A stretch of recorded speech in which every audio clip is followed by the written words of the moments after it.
नमस्कार। आज हामी थोरै नोबेल पुरस्कारको बारेमा छलफल गर्न गइरहेछौँ।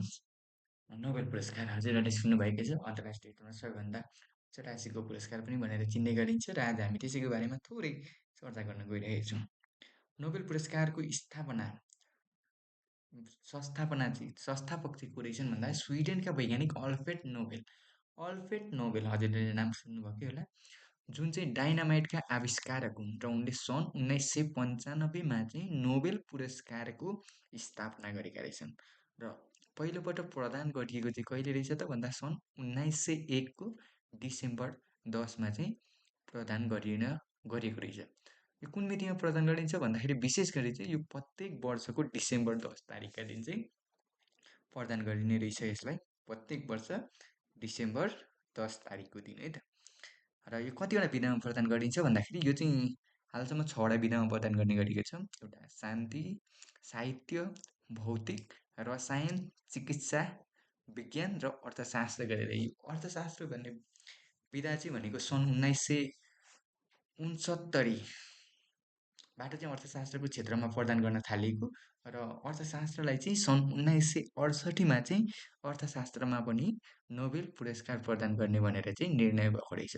सुरुमा हाम्रो यो 5वटा विधामा मात्रै नोबेल पुरस्कार प्रदान गरिँदै आएकोमा 1968मा अर्थशास्त्रमा प्रदान गर्ने निर्णय भयो र त्यही निर्णयअनुसार अर्थशास्त्रमा प्रदान गर्ने निर्णय भयो र त्यही निर्णयअनुसार चाहिँ 1969बाट चाहिँ अर्थशास्त्रको क्षेत्रमा नोबेल पुरस्कार प्रदान गरियो। अब नोबेल शान्ति पुरस्कार बाहेक सबै पुरस्कार चाहिँ स्विडेनको राजधानी स्टकहोममा प्रदान गरेको रहेछ। शान्ति पुरस्कार चाहिँ विशेष गरी नर्वेको राजधानी ओस्लोमा प्रदान गर्दो रहेछ। याद गर्नुहोस् है त, शान्ति पुरस्कार चाहिँ नर्वेको राजधानी ओस्लोमा प्रदान गरिँदो रहेछ भने अन्य पुरस्कारहरू चाहिँ स्विडेनको राजधानी स्टकहोममा प्रदान गरिँदो रहेछ है। नोबेल पुरस्कार एकै विधामा बढीमा 3जनालाई हामीले के गर्न सक्ने रहेछौँ त प्रदान गर्न सक्ने रहेछ। संयुक्त रूपमा 3जनालाई प्रदान गर्ने रहेछ नोबेल पुरस्कार। सायद जुनसुकै होस्, शान्तिमा पनि हामीले 3जनालाई प्रदान गर्न सक्यो, रसायनलाई पनि 3जना, बढीमा 3जनालाई सक्यो र 1जनाले त जितिहाल्छ। र यसरी 3जनालाई प्रदान गर्दा चाहिँ कसरी उनीहरूलाई पुरस्कार राशि दिइन्छ त भन्दाखेरि 3जना शान्ति पुरस्कार मानिदियो। शान्ति पुरस्कार भनेको 1 करोड वितरण मानौँ है, 1 करोड अमेरिकी डलर वितरण हुन्छ भने त्यो 3जनामा बराबरी वितरण हुन्छ। हो यसरी बुझ्नु पर्यो है त हामीले। र ओस्कार अब हामीले सुन्दै गरेको छौँ। ओस्कार पनि पुरस्कार हामीले सुन्दै गरेको छौँ। ओस्कार र नोबेल पुरस्कार जित्ने व्यक्तिहरू 2जना छन्, जज बर्नार्ड शाह र बब डायलन। उनीहरू दुवैजनाले ओस्लो र नोबेल पुरस्कार जितेका रहेछन्। त्यसै गरी 2 पटक नोबेल पुरस्कार जित्ने एकमात्र महिला म्यारी क्युरी हुन्। हजुरहरूलाई थाहा छँदैछ 2 पटक म्यारी क्युरीले नोबेल पुरस्कार जितेको। त्यसै गरी नोबेल पुरस्कारमा प्राप्त पदक बेच्ने विजेता, आफूले प्राप्त गरेको पदक चाहिँ बेचेका थिए। त्यो बेच्ने विजेता भनेको चाहिँ जेम्स वाटसन र एम लेदरम्यान हुन्। 2जना रहेछन्, जेम्स वाटसन र एम लेदरम्यान। त्यसै गरी नोबेल पुरस्कार लिन अस्वीकार गर्ने व्यक्तिहरू 2जना छन्, जिन पाउल सार्टेल सन् 1964को साहित्यतर्फको नोबेल पुरस्कार उनले लिन अस्वीकार गरेका थिए। त्यसै गरी ले डक थोलले सन् 1973को शान्तितर्फको पुरस्कार नलिने भनेर अस्वीकार गरेका रहेछन्। यी त 2जना भयो। र हजुरहरूलाई अब सबैभन्दा कम उमेरमा नोबेल पुरस्कार जित्ने विजेता त तपाईँलाई थाहा छँदैछ, मलाला युसुफ, जुन पाकिस्तानको शान्तितर्फ उनले चाहिँ नोबेल पुरस्कार जितेकी थिइन्, जुन 17 वर्षको उमेरमा जितेकी रहेछन्। अब कम उमेरमा नोबेल पुरस्कार जित्ने सँगसँगै बढी उमेरमा नोबेल पुरस्कार विजेता पनि हेरौँ है त। सबैभन्दा बढी उमेरमा नोबेल पुरस्कार जित्ने जोन बी गुडेनफ जुन जर्मनका वैज्ञानिक रहेछन्। रसायन विज्ञानतर्फको पुरस्कार चाहिँ उनले जितेका रहेछन्। कहिले भन्दा सन् 2019मा 97 वर्षकोमा। सबैभन्दा बढी उमेरमा नोबेल पुरस्कार जित्ने जोन बी गुडेनफ 2019मा 97 वर्ष र सबैभन्दा कम उमेरमा नोबेल पुरस्कार जित्ने मलाला युसुफ पाकिस्तानकी रहेछन् 17 वर्षमा शान्तितर्फ है त। अब सबैभन्दा धेरै पटक शान्ति पुरस्कार प्राप्त गर्ने संस्था भनेको चाहिँ international committee of the red cross. Red क्रसले चाहिँ 3चोटि जितेको रहेछ है त शान्ति पुरस्कार। कहिले कहिले सन् 1917, सन् 1944 र सन् 1963मा।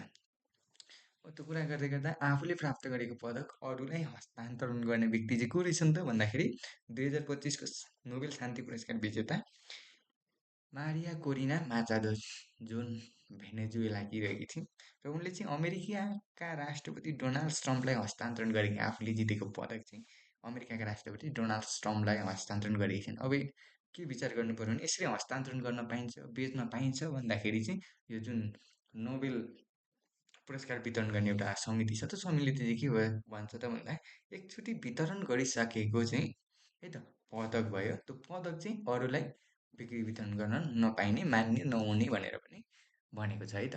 अब हेरौँ नोबेल पुरस्कार विजेताले प्राप्त गर्ने नोबेल पुरस्कार त जित्छन् के चाहिँ प्राप्त गर्छन् त भन्दाखेरि सबैभन्दा पहिला नोबेल डिप्लोमा त्यसै गरी नोबेल पदक र 1,10,00,000 स्विडेन कोनर संयुक्त भए बाँडिने अर्थात् अब तिनजना आउँदाखेरि त्यो 1,10,00,000 स्विडेन कोनर चाहिँ तिनजनालाई बराबरी बाँडिन्छ दुईजना भयो दुईजनालाई बराबरी बाँडिने रहेछ है त।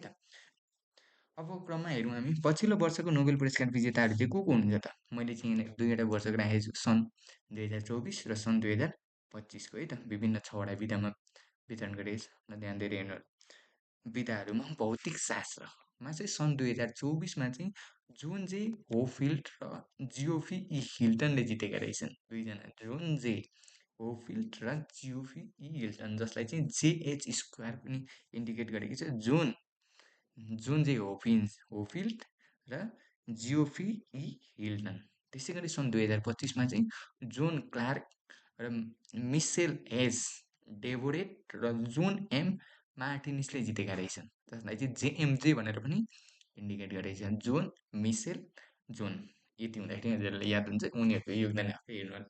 त्यसै गरी रसायनशास्त्रतर्फ डेभिस बेकर डेभिड हासाभिल विस र जोन जम्परले चाहिँ 2025मा विजेता गर्छन् जसलाई डिडिजे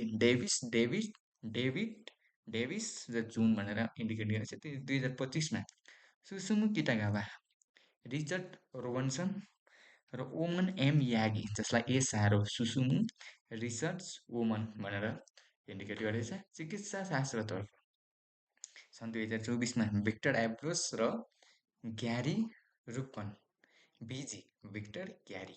त्यसै गरी सन् 2025मा मेरी इभुनको फ्रेड ऱ्याम्सडेल र सिमोन साकागुची तिनजनाले त मेरी इभुनको फ्रेड ऱ्याम्सडेल र सिमोन साकागुची एमएफ एस भनेर इन्डिकेट गरिन्छ। त्यसै गरी साहित्यतर्फ त सन् 2025 सबैलाई थाहा छ हाङकाङ है हाङकाङ एज लेखेको छ जुन कोरियाको भनेपछि लेखेका थिइन्। त्यसै गरी लास्ट जलो क्रास्नाहोकाई जुन एलके भनेपछि लास्ट जानु क्रास्नाहोकाई भनेको छ यो साहित्यतर्फ 2025मा उनले जितेकी रहेछन् नोबेल पुरस्कार।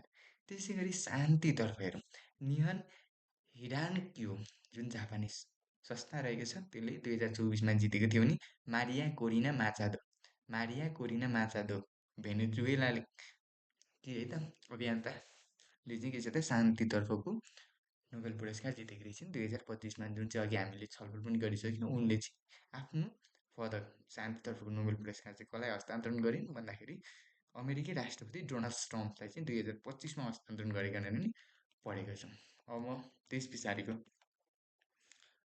अर्थशास्त्रतर्फको हेरौँ है त अर्थशास्त्रतर्फ पनि तिनजनाले जितेका छन् यसपालि। सबैभन्दा पहिला 2024को हेरौँ अर्थशास्त्रतर्फ डारोन एसिमोग्लु साइमन जोन्सन र जेम्स रोबिन्स डिएसजे डारोन साइमन र जेम्स रोबिन्सले चाहिँ अर्थशास्त्रतर्फको 2025को चाहिँ नोबेल पुरस्कार जितेका रहेछन्। त्यसै गरी फिलिप एगियन पिटर होभिट र जोएल मोकेर फिलिप पिटर र जोएल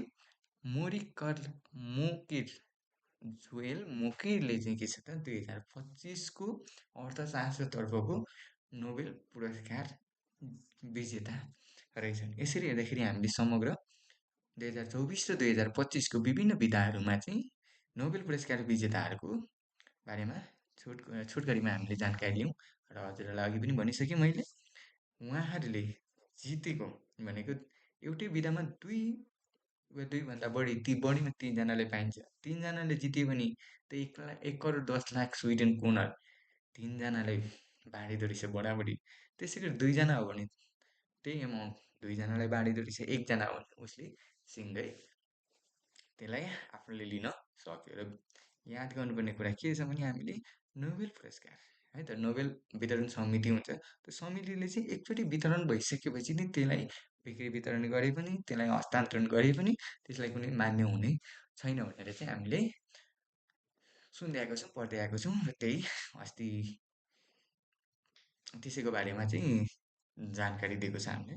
र यति भन्दै आज हामीले नोबेल पुरस्कारका विभिन्न विधामा चाहिँ 2024 र 25मा विजेताहरूको नाम साथै नोबेल पुरस्कारमा थोरै जानकारी हासिल गऱ्यौँ। र आजलाई यति भन्दै आजलाई अर्को भिडियोमा पक्कै पनि जोड्नेछु भन्दै यसलाई बिदा हुन चाहन्छु। धन्यवाद।